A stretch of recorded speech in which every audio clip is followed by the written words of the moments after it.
iyo Ethero munhu airara akaisirwa banga kumusoro nemurume. Mashure mo tiri tamutora kumochari kubhindura takaona Ethero asina muromo, asina nzewe, tsiyo dzese dzanga asina, akachekwa chekwa mumaoko mesomo. Saka chiitiko ichocho chakatirwadza nanhasi tiri kungorwadziwa. Ndinonzi Joshua Mashaya Mombe, ndini sabhuku mutandiri under chief Masembura kubhindura kuMashona Central. Sabhuku mwatsanangura kuti chii chaitika chiitiko taona vanhu vakaungana kuna Nyaure uye zvakafamba sei uye pafa vanhu vangani uye zvii zvanga zvichiitwa panzvimbo iyoyo.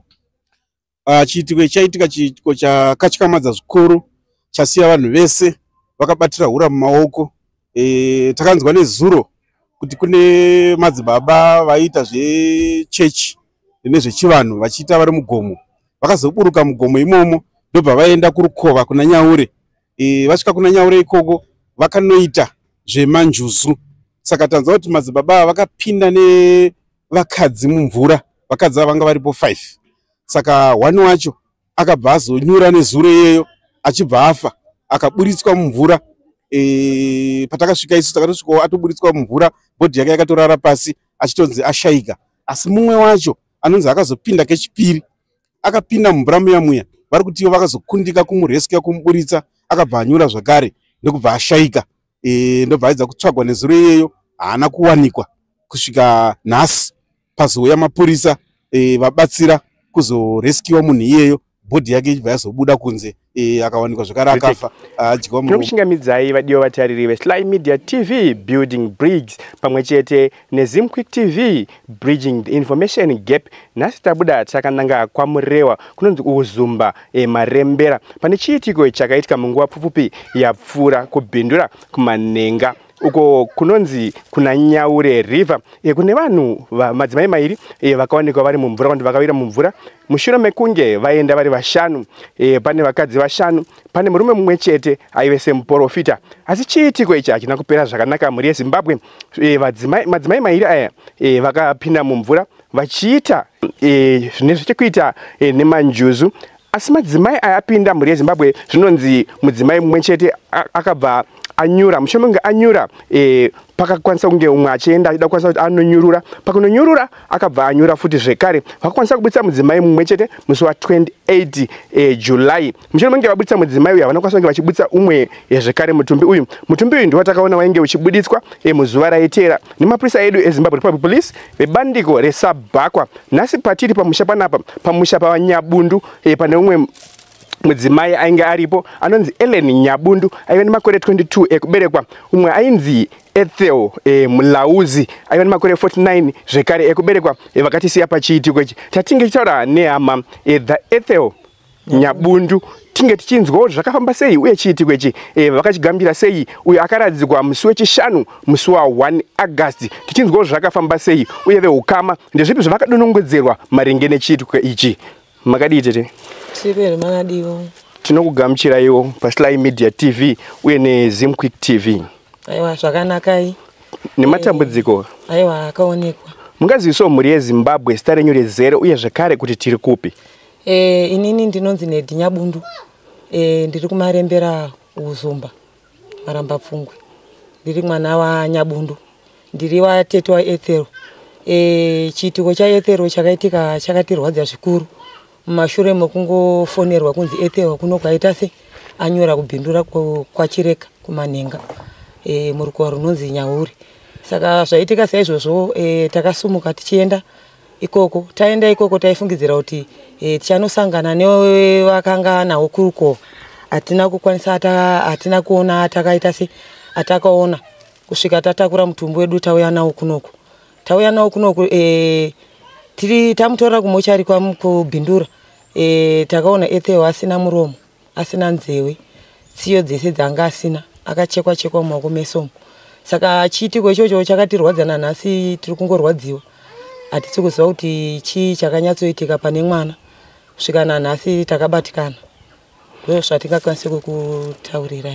Ndichikudzosai kumashure tete, chiitiko ichi tiri kunzwa kunzi sekuna kwatakaita isusu takaona Ethel achizobutswa muzuva raitevera mushure mekunge vanyura. Shoko rakasvika richinzi kudii? Pakashaika Ethel takafonerwa kuri kuma 12 dzeusiku. zvichinzi Ethel ashaika. Saka inini kushaika kwaitaurwa inini nemataurikira zvakaita ndaifungidzira kuti Ethel kushaika kwaita ane kwaaenda achaita sei, akanzi Ethel haasi kuwanika. Saka inini ndakafungidzira kuti pangu kushaika kwaita Ethel achaita sei, ane kwaaenda. Ndichibva ndatiraya kufona panhamba dzake dzanandinadzo. Nhamba dzekutanga dzakadairwa nomukomana ainzi Washi achiti ndini ndine raini renetwork aishandisa raini rangu asi ndakaita sei ndakatora.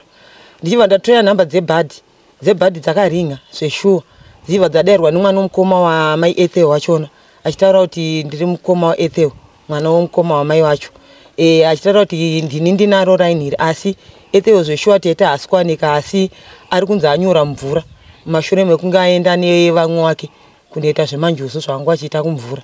Saka pari zvino tikutarisira kuti Ethel ari mumvura atoshaika. Saka ndo mamiriro azvakaita. Tinonzwa zvichinzi kana munhu achinge atorwa nenjuzu kana kuti vanhu vachiita zvemanjuzu, tichinzwa chikare kare kwainzi munhu atorwa nenjuzu apa chemwe anokwanisa kunge achidzoka. Imi makazvigashira sei manzwa kuti vanhu ava vaita zvemanjuzu? Ipapo zvakatiremera zvakatityisa kana kuzvigamuchira kana nhasi zviri kutityisa kuti kana achinge akanga akajoina zvemanjuzu kuno kudzinza kwake chaiko chaiko hatisati takasangana naye zvinhu zvakafanana nezvipi neizvozvo. Ende nyaya iri kunyanya kutityisa ndeyekuti kana nyangwe aita zvemanjuzu hazvirambike nenyaya semunhu anga ari musango musina hama dzake kuri kumusha kwaamai kwaakanga ari. Zvinhu zvinotyisa nenyaya yekuti chikamu ichocho kunoko hapana angati akaita zvakafanana nezvipi neizvozvo.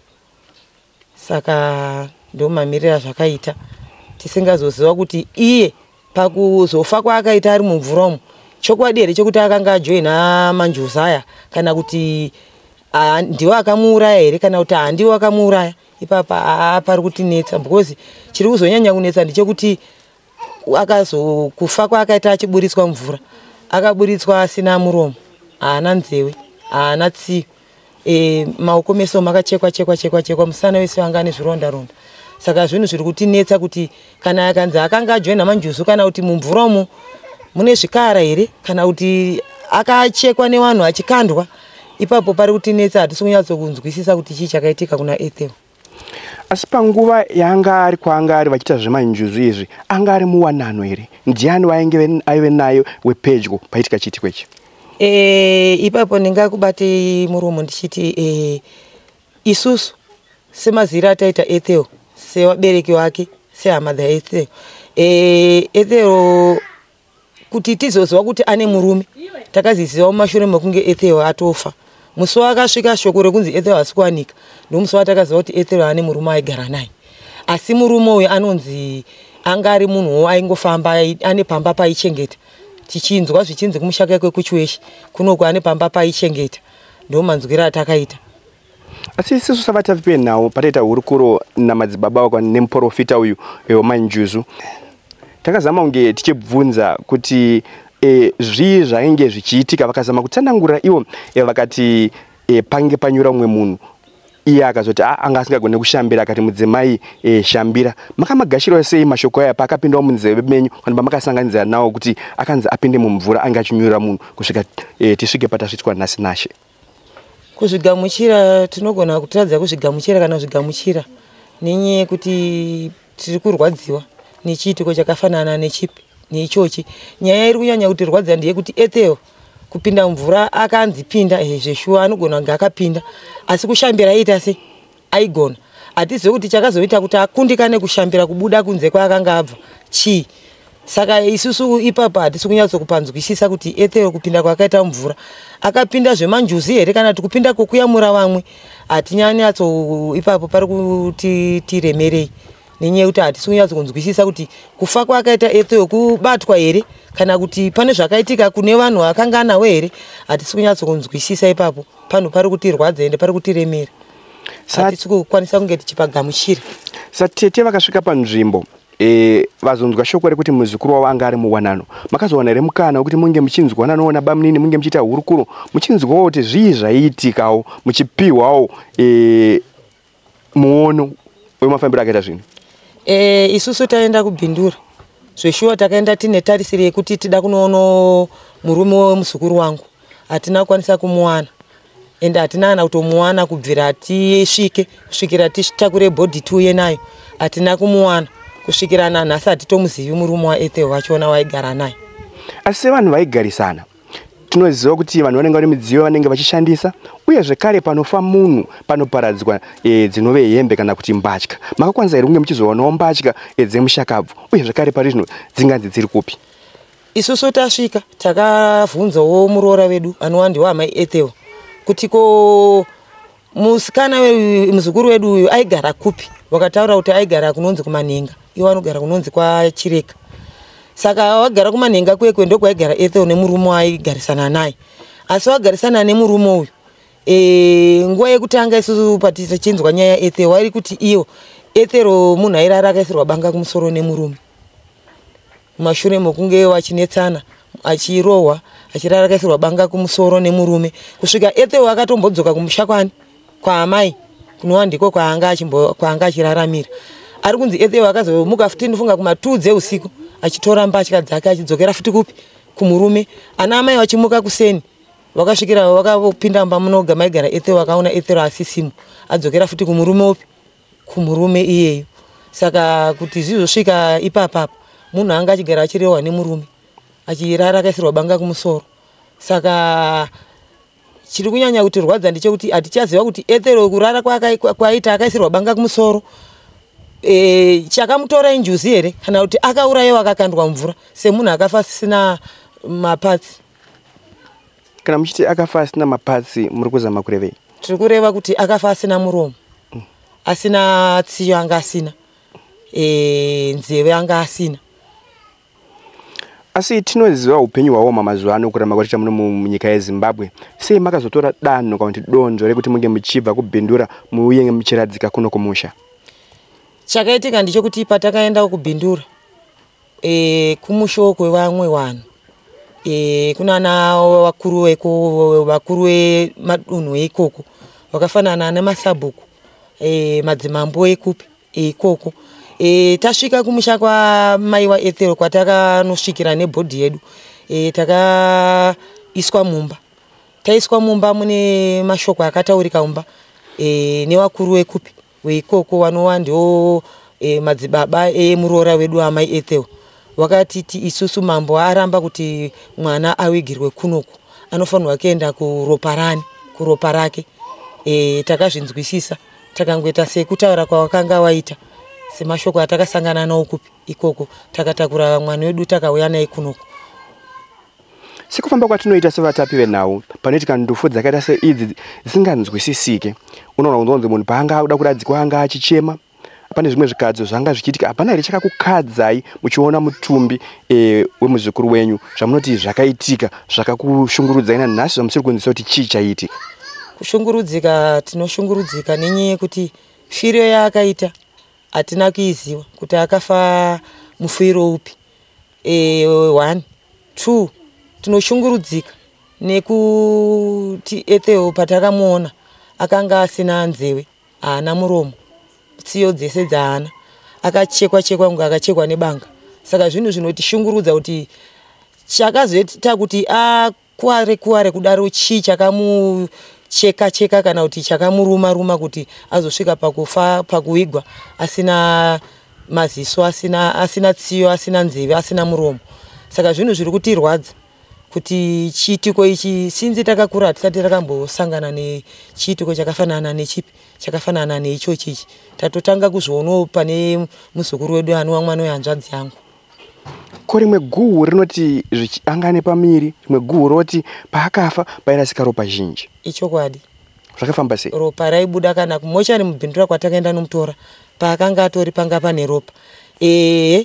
Nyaya yenhumbu iyoyi yakamboti taurike tichifamba tichibva kwamusana kwachiko kuti tichiuya kuno kune bhodhi tichiuya kuno kuZomba. Nyaya yekuti anenge anga ane nhumbu yakamboti taurikei. Saka yati taurikei ndofunga kuna baba wamai Ethel watanga tinawo pakataurika nyaya yatanga tinawo kumberi kwemota kwekwe. Vakasvika pakutaura kuti dai akanga ane nhumbu dai wepostmortem wakaona nyaya yenhumbu zvikureva kuti hakuna zvinhu zvakafanana neizvozvo vatangozvisiyewo zvakaita zvakadaro. Asi tinonzwawo kuti munhu kana achinge afa nekuda kwemvura vanhu mangwana muchidzoka wanenge apa musoro pemvura, asi uyo ari kunzi akawanikwa zvekare achiri mumvura. Ichokwadi, akawanikwa ari mumvura zveshuwa, akatozoita kuburitswa imomo nevanoburitsa maweningi maseed diver ndo vakamuburitsa. Chokwadi chokuti kana munhu achinge afa sanhasi, afa semanhera anhasi sekufa kwaakaita, akafa kuma5 dzekumazorodoka, akarara ari mumvura ende akafuma ari pasi asina kuyangarara. Vanhu vanonzi vakaenda zveshuwa wachinoona kuseni kwechipiri kuti pamwe patakaenda tichamuona pamusoro pemvura. Havana kumuona ari pamusoro pemvura, akatozoita zvekupindirwa kuti anyururwe. Foshuwa akanyururwa akaonekwa ari pasi pemvura, asi kuti titi anga akaguta mvura zvokuratidza kuti anga ari mumvura anga asina. Asi tinonzwisa pachikaranga chedu vanhu vakasagutsikana nekafiro kaita hama yavo, kune nhau inonzi gata. Gata rinowanzoitwa kana munhu achinge aradzikwa sezvakaitika pari zvino. Mune donzvo rakaunti danho ramuri kutora imi miseve ukama kuti munge muchizonobvunzirawo, munge muchizivawo chakauraya hama yenyu. Chokwadi, tanga tisingamirire zvedipa pane pakuti Ethel akavigwa zvaita zvapera. Tiri pachikamu chokuti takatobva patiri papapa, tanga tichatoungana zvekare zvisina mazuva kuti tigare pasi tise musoro pamwe chete, kuti tifambe tione kuti tinzwe kuti chakaita kuti zvisvike pachikamu chekuti Ethel afe mufiro wakadai chii. Saka tiri munzira yedu, tanga tisati tasvika hedu kwatiri kuenda nenhau yekufa kwaEthel kwakatityisa, ende kuri kutityisa nanhasi. Tiri kunetseka nekufa kwakaita Ethel. Tinonzwisa kuti kana chinhu chaitika chakaita secho chakaitika muna Nyaure river kunove kumanhenga uku, vanhu vafira mumvura, panozoda kuti vachikaranga chekuti pabikwe doro, veukama varipo uye mhepo inge ichirayirwa. Zvakaitwa here zvikamu izvi kana kuti zvakangoperawo zvakadaro? Chikamu changa chisati chasvika kuti changa chisati chaitwa, asi zvakadaro ndezvokuti takanzwa isusu tichinzi mambo vari kunzi wakafona, mambo musana zvimwe chete nasabhuku wekupi weikoko nezuro manheru iri mande manheru mande manheru wachiti munofanirwa kunge muchiuya kwamusana isusu hama dzaEthel kuti kunoitwa zvoda kunoitwa kupi kwamusana ikoko, kutangira kumvura tisingazozoti tinozoperera tiri papi, asi wakati tisvike kupi, tisvike ikoko kune zvinenge zvichida kugadziriswa ikoko. Mambo ikoko nasabhuku ndo akatifonera. Asi tinonzwa vamwe vanotenda panyaya yekuti mufa anonzwa uye mufa hafiririre. Imi muzukuru wenyu dai kuri kunzi kumudza mashoko, maimudza mashoko ekuti kudii nezvakaitika izvi? Mashoko andingade kuti ndingataurire muzukuru wangu ndiye kuti Ethel firo yawakaita muzukuru tiri kurwadziwa. Kana wakaurayiwa nemunhu, dzokera unorwisa ikoko, nenyaya yekuti ropa redu isusu reshumba Nyamuziva hariparare mahara, rinodzoka chete. Saka tiri kuti Ethel kana wakaurayiwa newakakuuraya muzukuru, dzokera unorwisa vanhu wapi, vanhu iwawo. Tiri kurwadziwa nokufa kwawakaita, kufa kwawakaita hakuna kutifadza. Tinotenda tete, mungaverere mamwe mashoko amungade kutaurawo kumhuri yeZimbabwe uye nechidzidzo chamakadzidzawo nezvainge zvichiitwa nemuzukuru wenyu, nyaya dzemanjuzu, kuti munge muchiyambirawo vari kunze uko vari kukuonaiwo pari zvino kuti masvika pakurwadziwa nekuda kwenyaya dzemanjuzu idzi. Chandinoda kutaura kumhuri yeZimbabwe ndechokuti inini ndiri atete waEthel. Nichiona kufa kwakaita muzukuru wangu hakuna kundifadza. Ndinotaurira ruzhinji rweZimbabwe kuti kana makanakidzwa zvomutoo upi wana wemazuva ano, musanakidzwe muchiita zvemanjuzu zviri kupedza vanhu. Kana wakanzi une nhamo yakaita sei, gara hako nenhamo yako, nhamo inoshandirwa ichiita sei, ichipera. Kujoina manjuzu hakuziriko kunoita kuti munhu unzi waita mari. Ende kana wakanzi wajoina manjuzu, chipo chokuti uchangopedza hama dzako. Saka ndoda kusira mashoko kumhuri yeZimbabwe kuti kana muchinge makazorarama vabereki nevana mudzimba umu, taurirai vana kuti musaite musikanzwa wokupota muchienda kumadziwa amusina zera nawo.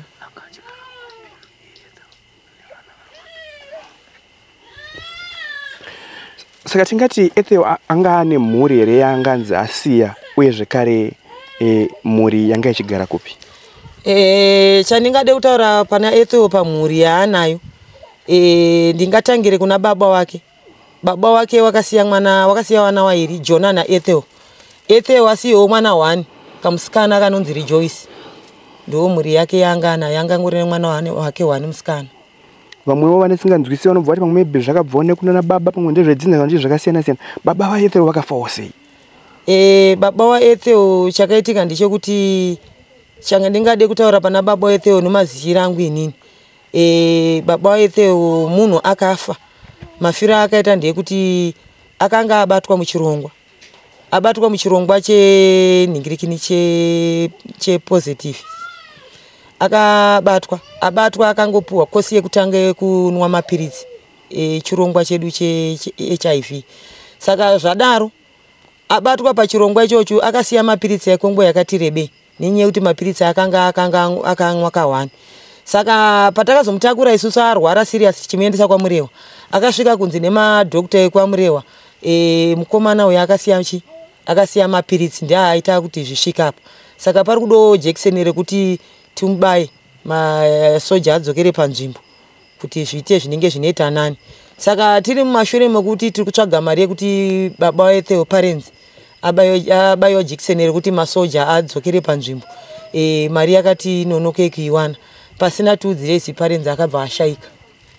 Asi tingati pane mukaha kana kuti pane nguva yakareba zvakadini mushure munge baba vafa kusvika nhasi pekuti tazoshayikirwa zvakare naEthel?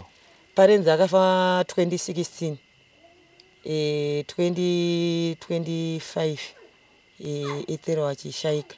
Ende parents akafa muna April 2016. Uri musi wa 16 zvakare. Ethel wachifo musi wa 28. Asi tingati chiitiko chekutanga here 28 July. Asi tingati chiitiko chekutanga here kuitika mumhuri menyu kana munove muropa renyu kunzi munhu azoshayikira mumvura? Ichokwadi hachipi chiitiko chekutanga. Hakuna, hatisati takasangana neizvozvo kusinziwo tichikura tichiono vabereki vedu vachititaurira hakuna chiitiko chakafanana neichocho. Asi atingati akafa nechiitiko ichocho, mukoma wababa akatongourayiwo muhonda akakandwawo mumvura. Kusvika nanhasi tichiudzwawo nababa wedu kuti ndo chiitiko chakaitika. Kubva ipapo kusvika nanhasi tikutotanga kuzvionawo kune mwana wehanzvadzi yangu anova ne22 years Ethel dzokuberekwa. Tinotenda vatete. Pave nekuwirirana here? Tinoziva kuti panoshaya munhu panobuda mashoko akawanda, zvikuru sei pakuti Ethel akanga achichengetwawo kwana sekuru kunove kwakazvarwa amai vake, uye amai vake mashoko avo vari kutiwo kudii pakunguva yekusuwa yakadai. Kana paine zvamuri kunzwisisa panyaya iyoyi semunhu akanga ariko, makawirirana sei kuti muchizouya nemutumbi kuno pane kuti avigirwe kumusha kwana sekuru wake kwaaigara? Ipapo sevanhu vakachengetwawo zvawo mwana kusvika Ethel ashaiki, hatingati dambudziko ratakasangana naro rokuiswa mumbanana atezvara chinhu chingati chakanyanya kutirwadza. Zvingatirwadze zvedu sevanhu tanga tisina chatanga tinacho, asi zvinhu zvinoitika mudzimisha mizhinji kunenge kwafiwa obvious kuti vanhu vanotombiswa mumatare sekuiswawo kwatakaitwa isusu nana atezvara wedu, asi havana hedu kunyanya kutiomesera nenyaya yekuti taitaurirana tichinzwisisana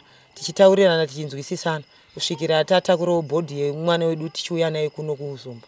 Vakanga vakaroora here baba waEthel ikoko? Baba waEthel wakanga wasina kuroora. Saka ndo nyaya yatakanosangana naye kunzi baba waEthel wanga wasina kuroora. Saka imimi tiri kuda kupfuma nenyaya yekuti hanzvadzi yenyu yanga isina kuroora, akafa asina kuroora mwana wedu.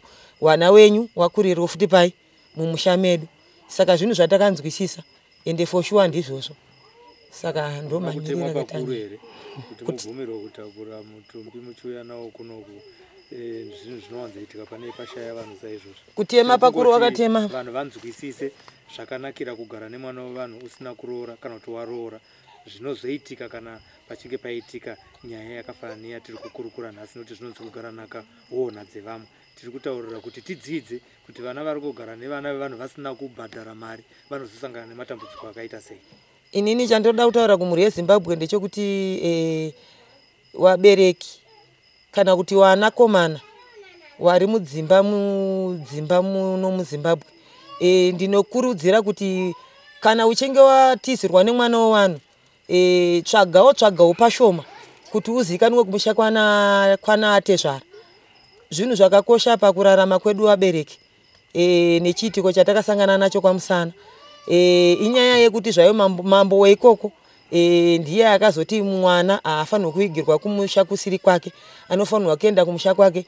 Ivo wabereki wamai Ethero nehama dzavo vaitoda kutoti Ethero aigirwe kubhindura, asi mambo weikoko wacho ndiye akaramba kuti ropa iri harifanirwi kuigirwa kuno, rofanirwa kuenda kumusha kwaro semunhu ane kumusha.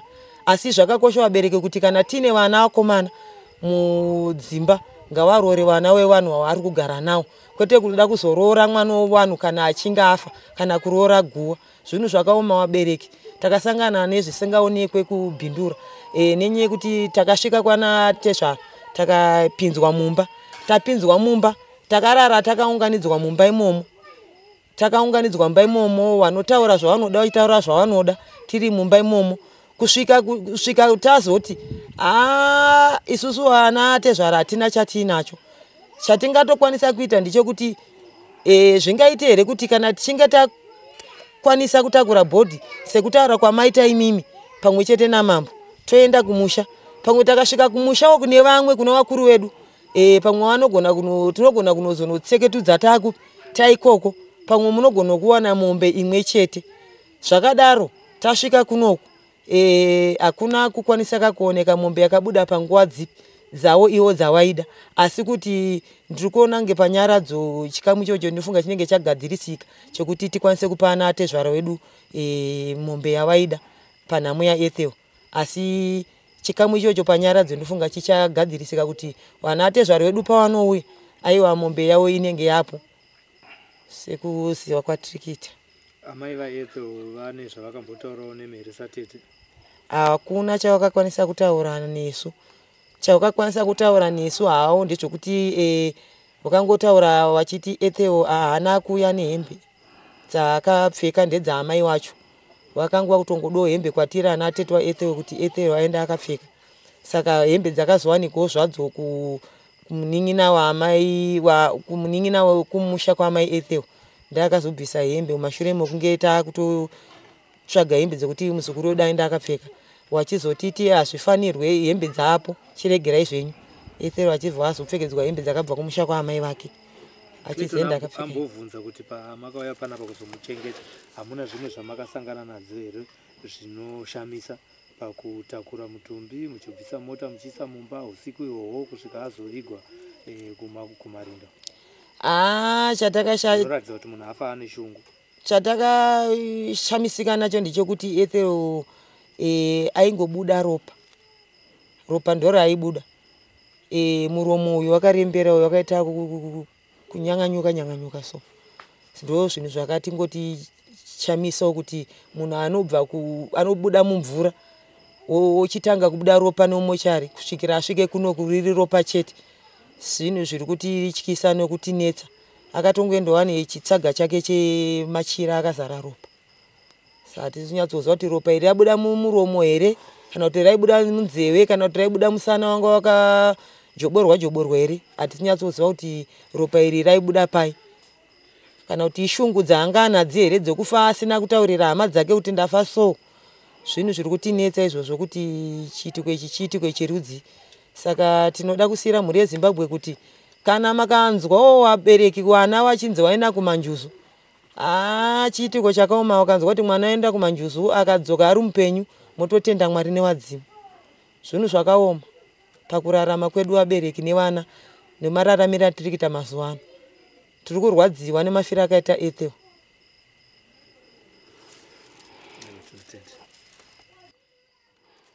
kuendera mberi kwatikuita mhuri yeZimbabwe seSly Media TV pamwe chete neZimquick TV tiri kwa Nyabundu kwa Mrewa kuZumba patangaita hurukuro natete takwanisa kunge tichibata mhuri yeZimbabwe kunzwisa kuti zvinhu zvakaoma zvakaitika uye chiitiko chinorwadza chakanga chitendera padande mutande resocial media uye zvakare chiri kutendera padande mutande chemanjuzu kunzwisa kwangu sekukurukura kwanga uchita tete vachiyambirawo vechidiki vari kunze uko sekuradzwa kwavakaita nemuzukuru wavo kureva kuti dambudziko remadrugs kana kuti denda remadrugs rangofana nedenda remanjuzu.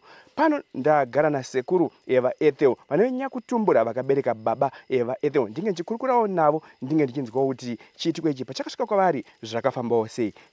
Dambudziko ndiro ratakasangana nawo zvatakasangana nazvo zviri kutirwadza mwoyo kusvikira pakupedzesera.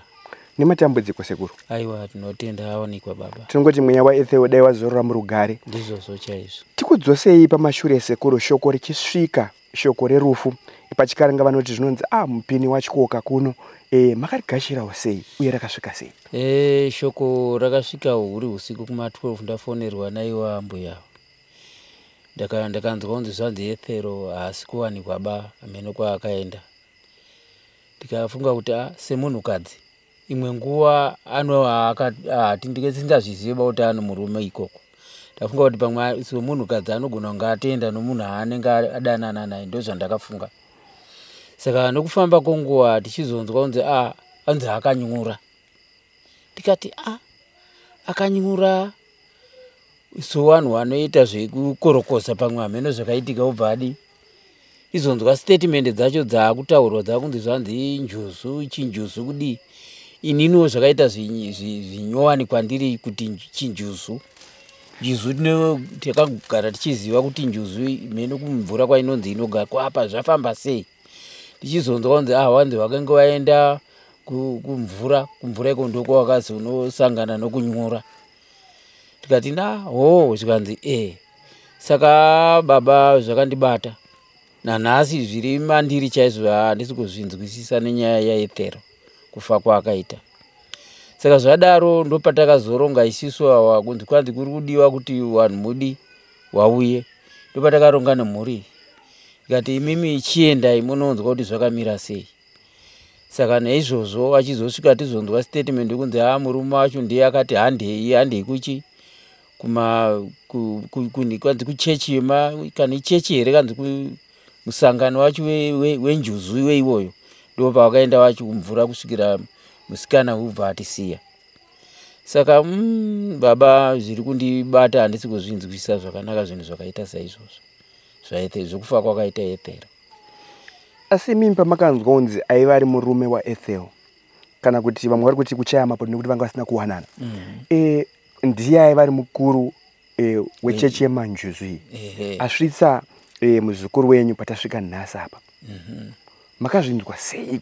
Zvakandibata ndaifungidzira kuti imwe nguva sezvo akaitika murume wacho aripo tichangomuona kusvika kwaachaita kuuya kwavari kuita imwe nguva anouya ari pai wari pamwe chete tozonyatsonzwa ndichinyatsokumubvunzawo inini kuti zvakafamba sei achinditsanangurira.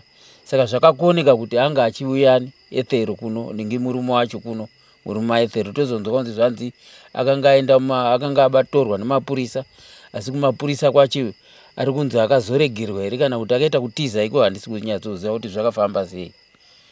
Ndokubva ndazongoona kuti zvaasina kuuya saka tichaita sei. Tikazongoendera mberi nokuiga muzukuru wangu. Kumuiga kwatakaita kamuiga kupi padzinza rake kuna baba wake naasekuru wake. Ndozvatakaita izvozvo. Tinonzwisa pachikaranga chedu kugara nemwana wemunhu kana kuti unge uchipinda mumba imwe chete nemwana wemunhu unoripa. Uyu muprofita wemanjuzu haana kukwanisa kunge achiuyawo zvakare uye hembe dzaEthel hatina kukwanisa kunge dzichiuya.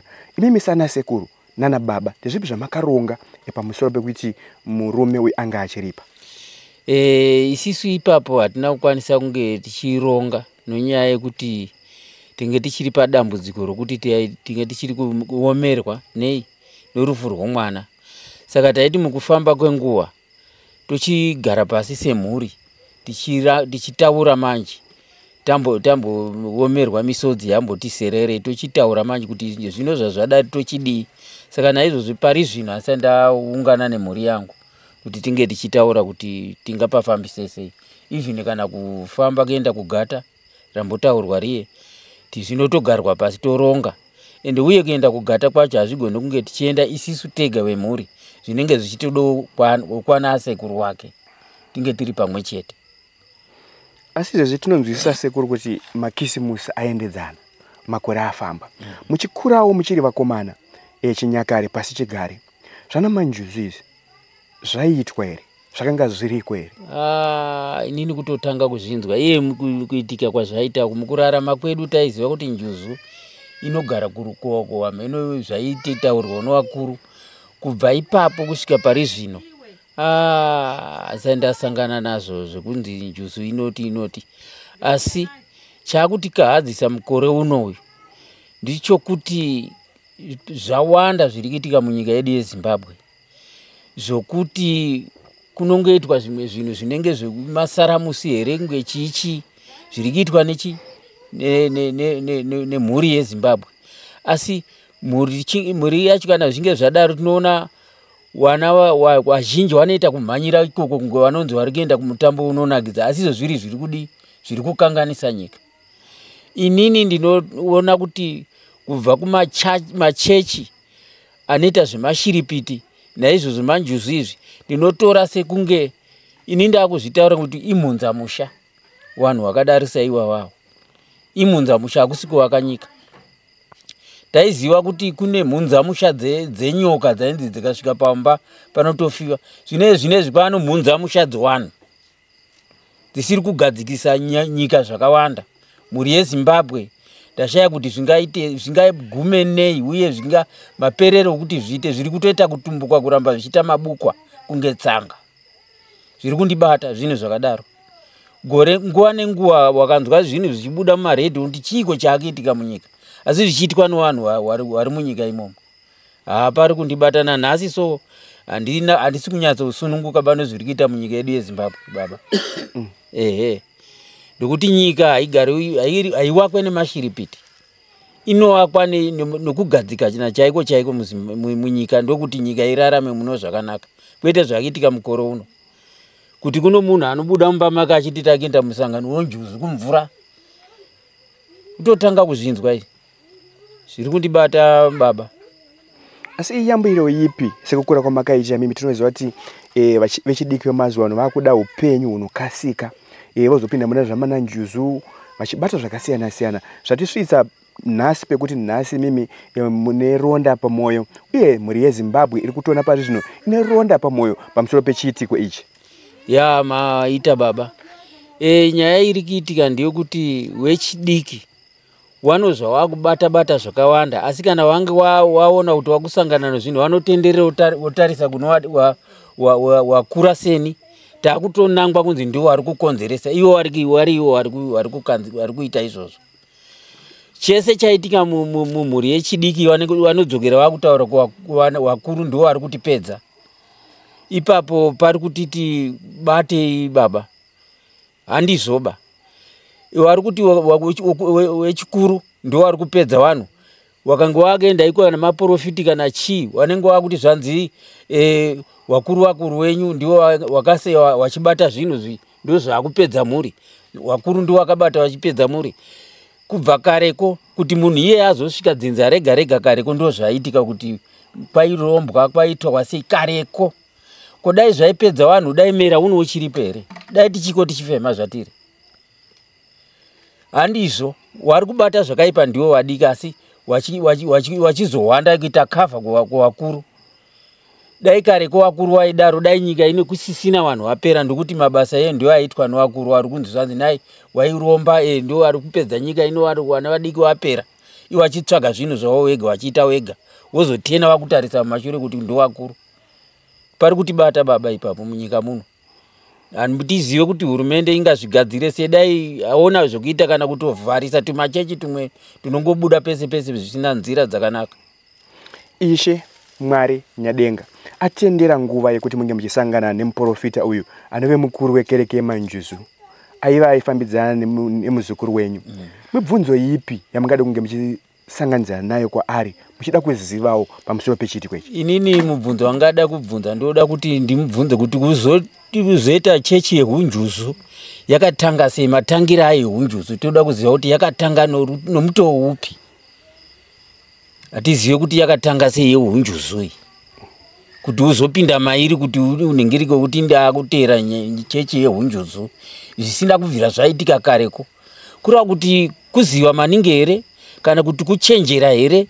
Saka ini ndinotarisira kuti kana kuri kuchenjera, pano kuchenjera kwakapusa pachiita kuchenjera kwakangwara, kana kuti kupusa kwakadi kupusa kwakangwara pachiita kupusa kwakupusa. Ndo zvati kuti netsa izvi munhu unoona achiti ndakangwara maningi asi kungwara kwake kwakapusa. Handiti muri kuona zvakakonzerwa nokungwara izvozvi zvatibata izvi, kuchenjera kwese kwakonzeresa kuti muzukuru wangu azosvika pakadi pakaipa ipapa. Asi makafunga shoko here kuti baba Ethel nhasi havasipo, uye zvekare iye Ethel makasirwa haasisipo? Baba ironda rekufirwa baba. Kana muchiona munhu achinzi afirwa nomwana komana kana chero munhu zvake kusvikira kuwazukuru, ironda risingapere mumwoyo.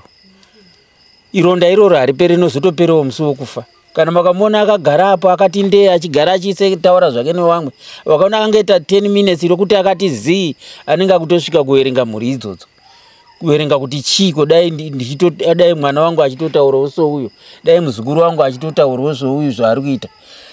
Ironda risingapere mukati memwoyo, nyaya yekufirwa nemhuri iyoyi. Nechitiko chese chinorwadza chakaitika ichi, dai Nyadenga achititendera kuti achitisanganisa nevatakaparadzaniswa navo nashe, ndezvipi zvamaida kunge muchizoitawo hurukuro nemuzukuru wenyu? Ndaida kusiyiwo ndataura handiti ndakasiyirwa, baba wangu wakafa, waindisiya wakanditauriwo zvawainditaura nanhasi zvandiri kutoshandisa. Even wana wangu wazukuru wangu kadai waiuya vachigara pamwe neni, ndaivarayirirawo kuti upenyu hunonzari sokurayirwa kwandakaitwa nababa wangu. Inhaka musiyiranwa, asi inhaka yokuti munoningirika, inhaka musiyiranwa, ndo mavakirwa anoitwa nyika, ndo mavakirwa anoitwa dzinza. Even kurarama kwese kwataita kuti ini ndichiri kutorarama namashoko mangu andakasiyirwa andisingatombobva mumwoyo mangu kana one time. Kana dai vanhu vakaita sezvo asi ndodzokera pandima yandakasiyirwa nababa kuti chakadii chakaipa. Shiona nhasi pano zvimwe zvandaitaurwa nababa wangu inini wachiri wapenyu, zvandakusangana nazvo zvaitonzi nababa wakaita chakati unozosangana nezvakati, shuwawo zvinowanikwa saizvozvo. Kana maona vanhu vachikurukuru vakagara nemhuri yavo vachiita sei, vanenge vachitaura zveupenyu hwokuti mhuri igadzikane, izive remangwana neremashure nerepamberi. Ndofunga mashoko iyayo haandibude mumwoyo mangu baba. Asi ndiri kuti sekuru, dai kunzi Mwari aititendera Ethel haasisipo nhasi, taane mukara wavapenyu nevakafa. Ndizvozvo. Asi dai kunzi maiwana nguva yekuti munge muchikurukura naye nechitiko chamusvitsa paasvika nhasi, maimupa mashoko api echenjedzo? Mashoko api amaitaura naye nekurwadziwa kwenyu? Inini ndaingovapa mashoko andiri kutaura aya. Ndaimupa mashoko ekuti kana waona chinhu chinenge chichiitika zvakaita chinamato chimwe chisina kumira mushe, musangoteera zvese. Musateere chokuti nai chakadare wazukuru wangu, ndiri muzukuru wasekuruwo, iwo muzukuru wangu, ndaimutaura zvandakasangana nazvo zvokuti musangoteera zvese nezvinokuwadza. Nhasi uno pakuteerwa zvinhu zvinokuwadza vanhu. Tikazitarisa so, kana makatarisa zviri kubuda mukati menyika, zvakuteerwa iye zvine mukore uno zviri kuparadza nyika. Asi zvichioneka sezvinhu zvakanaka, kufarirwa kumhanyirwa kudii kwete. Dai wachidiki, dai wasiyana naizvozvo baba. Muri Zimbabwe kuendera mberi kwatiri kuita semuri yeSly Media TV pamwe chete neZimquick TV tiri kuzumba marembera tafambira nyaya ya Ethel Nyabundu uyo akafira mumvura kuna nyaure yekubhindura kumanhenga. Inove nyaya yaitendera padande mutandere social media yakarwadza vazhinji, apo zvichinzi ane murume waifambidzana naye kuti aiva ari murume wake, aive muprofita wemanjuzu. Tatiregai titevere kwakaradzikwa Ethel. Tataura nedzimwe hama, sekuru, tataura zvekare nevanove ivo tete hanzvadzi ngazi yababa. Apa takuda kuti tinge tichita hurukuro zvekare nambuya Nyakutumbura vakabereka baba vaEthel, tinge tichinzwawo kuti vakakura sei nemuzukuru wavo kusvika patiri nhasi, kusvika Ethel aradzikwa. Chinove chiitiko chatirwadza tose semhuri yeZimbabwe. Gogo Makadi, nematambudziko akaonekwa. Mungatiziso uye zvekare mungaziso mhuri yeZimbabwe kuti tiri kupi nhasi? Nhasi muri kumarembera kuno kuZumba. Shoko rasvika rechiitiko chinorwadza patakasvitwa naNyadenga kunzi Ethel hakuchina kuno gogo, makarigashirawo sei? Shoko rakandirwadza nanhasi vese zvokuti kana vasikana vakatora mavhidhiyo kuti akatotanga kwadai vachitinyatinya zvezvi, kana kudya chaiko ndinanhangoguta nonhau yaEthel. Ethel akandirwadza kusvika pokupedzisira. Ethel anga ari muzukuru, anga achifara zvokuti kana wanga uchiti auya aiwa unobva ngoziva kuti auya Ethel pano. No, zviri kundirwadza kwazvo zvaEthel. Asi kukura kwenyu tinoziva ndimana gogo munorayira saashamwari venyu Ethel, makakura mese sei uye akakura ari musikana wakaita sei? Ethel akakura ari mwana anga achinzwisisa, ndisingazivi kuti ikoko kwaazenga ari ikoko akazonge zvaita zvamupinda zvei handina kuzomboziva, asi ainzwisisa wakamutaura Ethel. Nzonzi ambuya ndazvinzwa ambuya zvamuri kutaura. Asi pamakanzwa kuti muzukuru afira mumvura achiita zvemanjuzu, ndozvatikangonzwawo tichinzwawo kuti foni ichisvika zvinzi Ethel tamushaya. Kwashai kwaenda paiko asatizira kani, kana kuti ari paindi kuti tasingazivi kuti ane murume Ethel. Tozonzwa kunzi aiwa anga ane murume, vanga vaenda mumakomo kunoita zvemanjuzu. Manjuzu chii chinonzi manjuzu hatizvizivi kuno. Asi muchikurawo imimi chikare kare hamunobvera mambozvinzwa here zvokuti vanoenda kumanjuzu achinoomberana nekuti asiye vachikanda zvakasiyana siyana yekumvura ikoko? Kana hatizvizivi. Tinoziva kuti zvanzi njuzu inoita shave rokuti munhu anototengerwa machira achipfekedzwa achienda kunopinda mumvura machidzoka, kwete izvi zvemanjuzu zvokuenda kunokanda zvokudya chichi, aiwa hatizvizivi. Asi kurwadziwa kwamaitwa naEthel anouya muzukuru wenyu akatisiya uyu, mashoko api echenjedzwa mungapewo kune mhuri yeZimbabwe, kune vechidiki vari kukura mazuva ano vari kunzwa chiitiko ichi chakurwadzai, chakusiyai mune vende, mune ronda pamoyo? Ndinongokumbira kuti mhuri yeZimbabwe dai vari vamwe vanhu vanonzwa kuti zvanzi manjuzu kana kuti zvimwe zvinhu, dai vanga vari vamwe vazviregera. Kana kuri kushaya mari, kana kuri kudii, aiwa zvinhu zvinobatwa nemaoko ako uchishandira unozviwana, kwete kuti uite zvakadaro izvozvo zvokuzidai kuenda konyura mumvura uchifa. Zvakandirwadza fani zvina Ethel. Ndichimuvhurirwa Ethel ndichizoona meso kwese kwakasvuka, muromo wakadyiwa. Zvakandirwadza nanhasi wese ndoti ndikazvifunga so hope dziri kumbopera nonyaya yaEthel. Ndiri kurwadziwa pamwoyo pangu naEthel. Ndiri kurwadziwa. Mhuri yeZimbabwe tinoti chiri musaga chinozvinzwira tiri kuZumba apo patanga chiita hurukuro pamusoro penyaya yamanjuzu yakatora upenyu hwaEthel na mulauzi uyo akaradzikwa kubhindura kwamakusha Symmetry. Chiitiko chinorwadza mhuri yeZimbabwe. Tadzidza uye zvekare ndinoziva kuti kugara nhaka huona dzevamwe kune vamwe vari kuteerera Sly Media TV pamwe chete neZimquick TV mune zvamadzidza. Anhu vanorayirwa mwana wamambo iwe muranda teerera kuriwa kuti munyika yeZimbabwe hatisanganidzana nematambudziko mazhinji ekuti vanhu vachange vachipararira mumvura nenyaya dzemanjuzu. Tichange tichiita hurukuro seSly Media TV pamwe chete neZimquick TV tichinzwawo nyaya dzemanjuzu kuti dziriko here, zviriko here, zvinobatsira here. Tichikura makare kare vakuru vaitaura kuti musagare murodhi, musagare munzira muchaizoita mamota, musagare pahuni mudzimai wako achazofa. Izvi zvaitirwa kunge zvichichengetedza isusu vechidiki kumatambudziko ataakuona nhasi. Anzi yambiro kazhinji vanoti yambiro yakanaka, anzi musazobata magetsi. Ngatisangane muchikamu chinotera mhuri yeZimbabwe. Tinokutendai kuti endai tinokutendai nekunge muchiona Sly Media TV uye zvekare neZimquick TV. Musakanganwe kufollowa, musakanganwe kulike. Ngatisangane muchikamu chinotera. Wenyu Clayton Okwachirongoro.